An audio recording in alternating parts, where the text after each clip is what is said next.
drop him off at any bar in the country, leave him there with like $30, right? And he's good, right? You just come back 3 days later, he's engaged, has a new tattoo, and a lead on some drywall work. He's fine.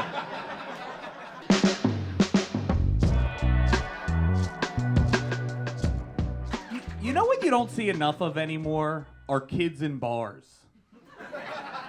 You know what I mean? Like the 90s. My entire childhood, I remember I just grew up in bars. I was in the bar all the time. And I'm not talking about like hanging out with my family for dinner at a bar and grill. I'm talking about like a seedy bar where I was sitting at the poker machine for my dad. I was hanging out with all the guys. They all knew my name. I was drinking Pepsi from shot glasses. That was my life. And I loved it. I wasn't sad about it. Here's the thing. I wasn't the coolest kid in the 3rd grade, but I was a regular in a bar before I was 9. And the reason is it's because my dad was a dive bar all-star.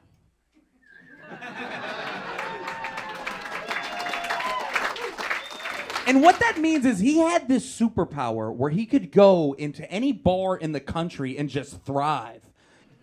Like, you could drop him off at any bar in the country, leave him there with like $30, right?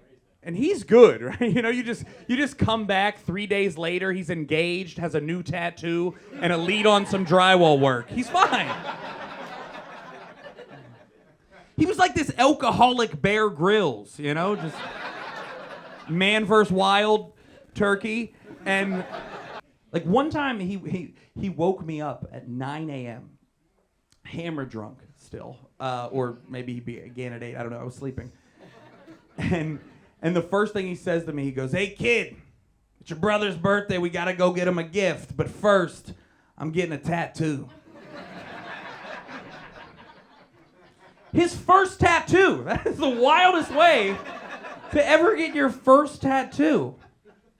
So we hop in the car, we drive to 2 different tattoo places that won't accept him. Whether it's because he's too drunk. One of them was like a good friend of his, and my dad got thrown out because he was snapping, He was like, dude, I helped you build your deck 2 years ago, and you're going to do this in front of my kid? All right.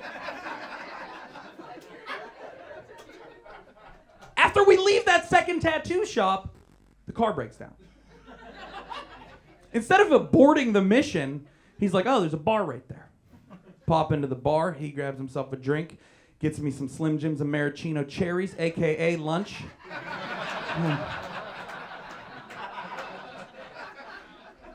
And he just starts talking to the other patrons about where the closest tattoo shop is.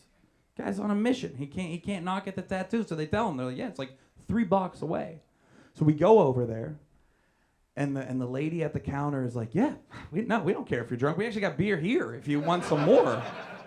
So he's like, this place is perfect. And they're like, okay, what kind of tattoo do you want? And it was at that point I finally realized, hey, he didn't have a plan for the tattoo. that didn't register. So he just looks over at me and he's like, hey, what should I get? Unfortunately for my dad, it was when Batman Forever came out. And I was 8.